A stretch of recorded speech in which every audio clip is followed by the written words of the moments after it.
Hello my planty pals! I hope you're having a fantastic day.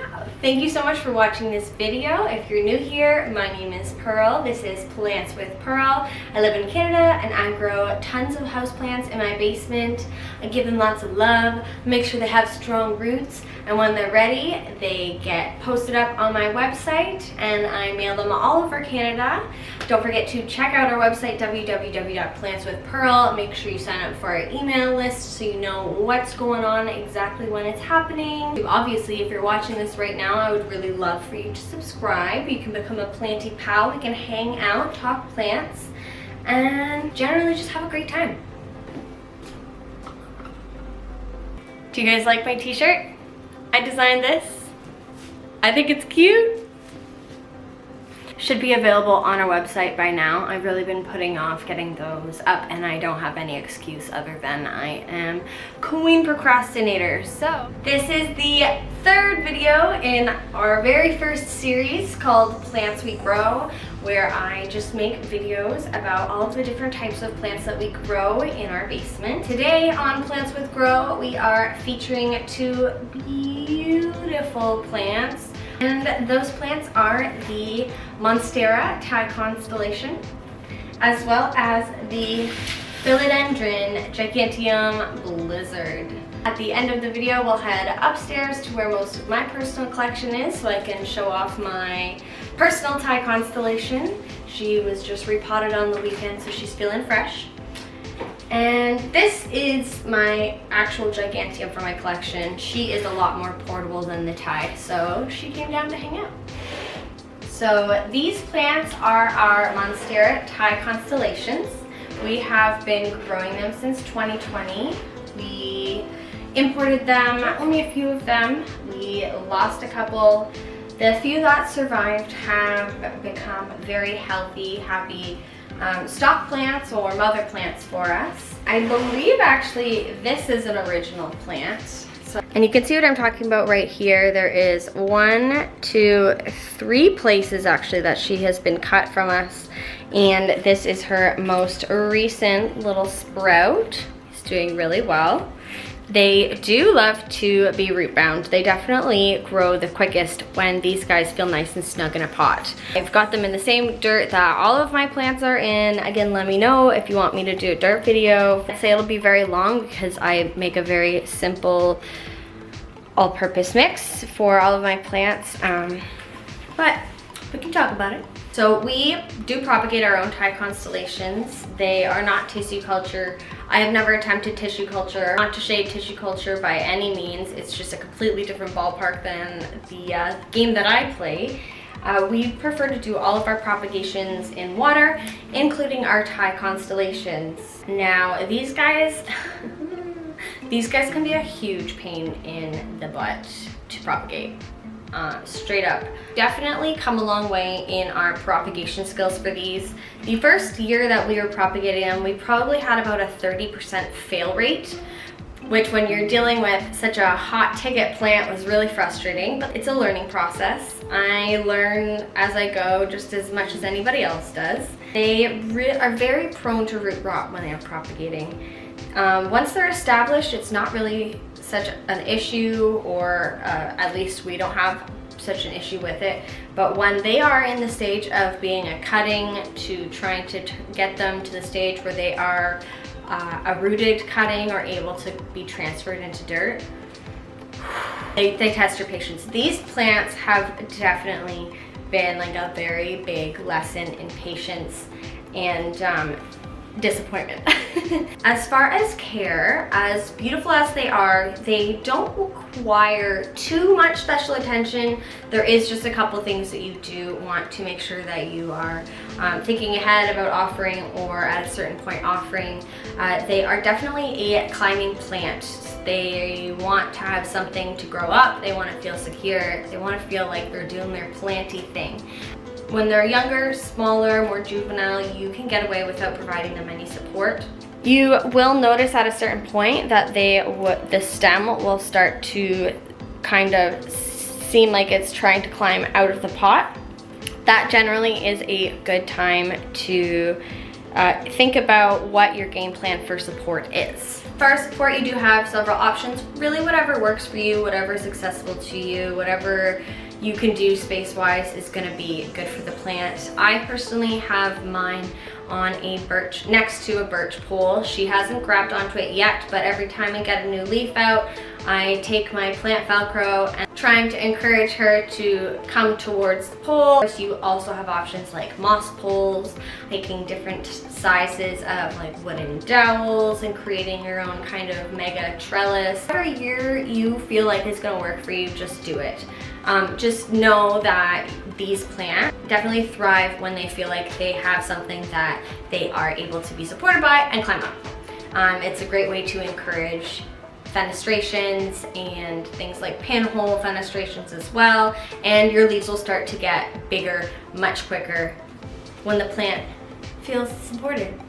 So I don't have any experience keeping these in leca or stratum or anything other than dirt, but just anecdotally from what I've learned with these is I think they're going to definitely thrive if you give them actual dirt, pot full of actual dirt, because they really want to fill that pot and feel really nice and snug, and that's when you're going to get the best, fastest growth.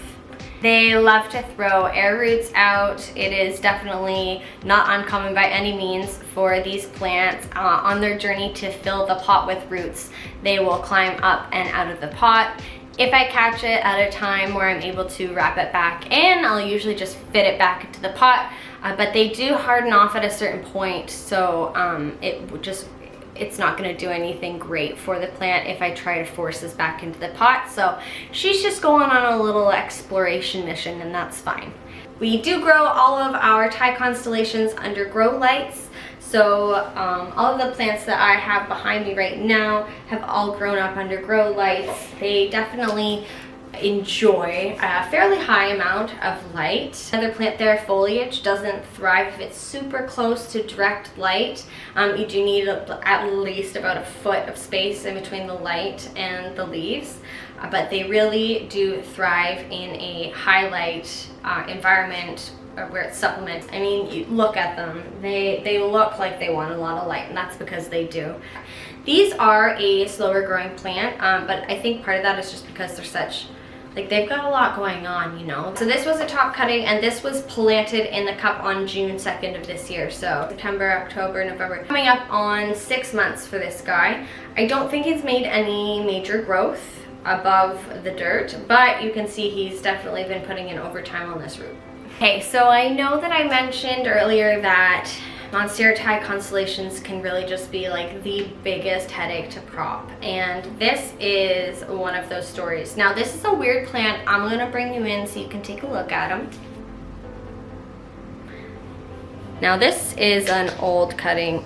With the dirt every time. I believe this cutting was taken in the summer of 2021. I'm gonna guess about August 2021. This plant, it gave me the hardest time. So you can see she's just a one leaf cutting. This leaf has been holding on for over a year. I am so impressed by it. She's finally trying to retire. I think it's gonna survive, but honestly, it's good. We're just gonna have to wait and see. All of the leaves that came off of this cutting are white.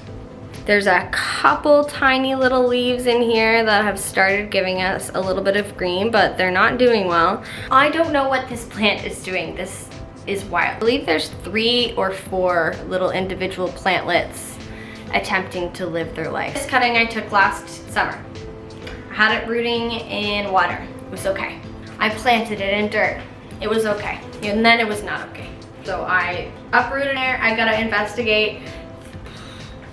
She had root rot. So cutting that I took, it had like the tiniest little piece of stem. I didn't actually see a node anywhere. Why me, blah, blah, blah. But I didn't give up. No visible node to be seen. She's rotting. Scraping off all of the soft, mushy, stinky bits. Had to pull off most of the root. One healthy, chunky root growing out of this cutting. Root, right close to the plant, it had started to rot. So I panicked. I scraped off all of the little black stuff. I patted it dry with paper towel. I took a tiny little mini Ziploc bag, stuffed it with wet sphagnum moss, and put only the tip of that tiny little root that was hanging on in the bag. Got there for, I'm not kidding you, 4 weeks. She recovered. A lesson that I have had to learn multiple times in plant parenting is that it is not over until it's over. So if you have a cutting or a plant that you're just really trying to root and you're about to give up, do not give up until there is absolutely no sign of life, because sometimes they'll pull through for you. Once the rot dried all the way out and the root was still growing, I got her back in dirt and she did this. Now, is this gonna survive once this parent leaf that has been doing most of the heavy photosynthesizing for this entire plant dies? I don't know. I want to say yes, but the rational part of my brain says probably not, but we're gonna find out. So this is my personal philodendron giganteum blizzard. I've also heard people call them giganteum on the internet. I don't know what the proper pronunciation is, but I call them a giganteum because they get gigantic and it makes sense to my brain. Not a scientist. These plants are absolutely beautiful, and like most beautiful variegated plants will really keep you guessing from one leaf to the next what you are gonna get. If you see one of these out and about and it's not super duper variegated, get it, because they really like to throw a range of variegation. I have had the most variegated leaves come out of extremely lightly variegated plants. It is very rare for us, at least with these guys, that when we take a cutting we find that it reverts. Even the ones that we have found have reverted, it's more of a temporary situation, because usually by the 3rd, 4th, 5th leaf they've started showing their variegation again. I don't know if scientifically they are stable, but anecdotally they are definitely more stable variegations than some plants, say like the philodendron bromarx. Because they are a variegated plant, of course you definitely want to keep the amount of light that you're giving them on the higher side. They're not a low light plant. This guy lives next to my monstera constellation upstairs, gets lots of light. No special humidity requirements. I haven't actually let these guys grow long enough to the point where I have ever had to provide any support, because our customers love these plants. So this is going to be the first one that I haven't cut back. So we'll see how big she gets.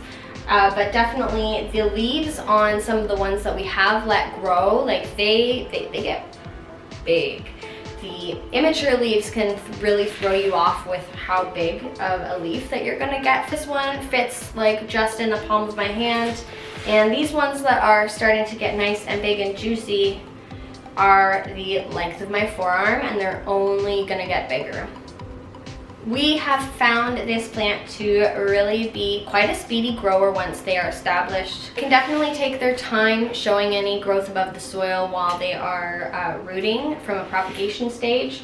But as soon as you see that first leaf break the dirt, they don't stop, they just keep going. They want to be a big grown-up plant real fast.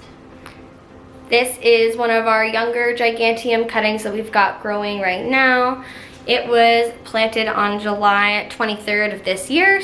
No action above the dirt. Oh, every time. Hasn't been up to too much above the dirt. You can see right here that it's definitely been working on some root action for us, so I love that. Keep it up. Here is one of our giganteums that is a little further along in the process. Unfortunately, this plant is not labeled, so I don't know how old it is. If I had to guess, I would probably guess that this plant is coming up on about 8, 9, or 10 months. She is working on her 5th little itty bitty leaf here, and she's looking great. And there's the tie. Isn't she so pretty? Oh, she's so beautiful. I very recently gave her a repot. She's only been in this pot that you're looking at for about a week now. She's doing just fine. If you were watching the last video, you know that the lighting that these plants get, they have a window here as well as a door right behind you. So they're getting southeastern and southwestern light, just depending on what time of day it is. They have really good light up here all year round, just depending on what time of year it is. Some of the areas get a little more direct light than others. So just for scale, I'll put my little hand in there. She is lovely. She's given us exactly 1 pinhole fenestration, but it's a biggie, so we love that. Thank you very much. She's got lots of happy fenestrations happening. If I recall correctly, she was brought up here from the basement when she had 3 leaves. So 1, 2, 3 would have been our starting leaves. You can see I'm strapping her to a birch pole. She's not climbing it by herself at all. So every time the stem grows up a little bit, as soon as a new leaf comes out, I just grab another piece of Velcro and it's fairly tight. I'm trying to pull her over so she feels nice and supported by this birch pole. She's having a great time here. She loves all the sunlight she gets. I do have a humidifier up here, however, it's like a fairly big open room, so I don't actually think it would affect the humidity in this area very much. It's more, I'm just trying to make sure that the Paraiso stays happy. They definitely want lots of light. Direct light is cool for these guys as long as it's not all day, every day. Lots and lots of bright light, like as much bright light that you can give them. Also, because I know it can kind of get, as your pots get bigger, it can get harder to try and figure out when exactly they need water. So I much prefer to actually pick up my pots. I'll pick up my pot when it's dry and kind of get it like a good feeling of the weight. And then after I water it, I'll pick it up again, and then you have a good gauge. You can feel the difference between, you know approximately what it should feel like when it's dry, and then you'll definitely be able to tell the difference when it's full of water. So that's what I do to figure out when my larger pots need water. I literally just pick them up. And if they feel light, they get water, and if they don't, they don't. Well, that's it for today's video. Thank you so much for watching. I hope you enjoyed it. So let me know what you think about these 2 plants, and if you have any tips or tricks for growing or propagating them, or just generally making sure they thrive in your care. Don't forget to check out our website, www.plantswithpearl.ca. Find us on TikTok, Instagram, Facebook, YouTube. Make sure to sign up for our email list. If you're in Canada, we will be shipping again in the springtime, so make sure you don't miss out on that. We're gonna have lots of beautiful, beautiful plants. And don't forget to subscribe to our YouTube channel, of course, if you liked the video today. Go tell your plants you love them, and we'll see you next time.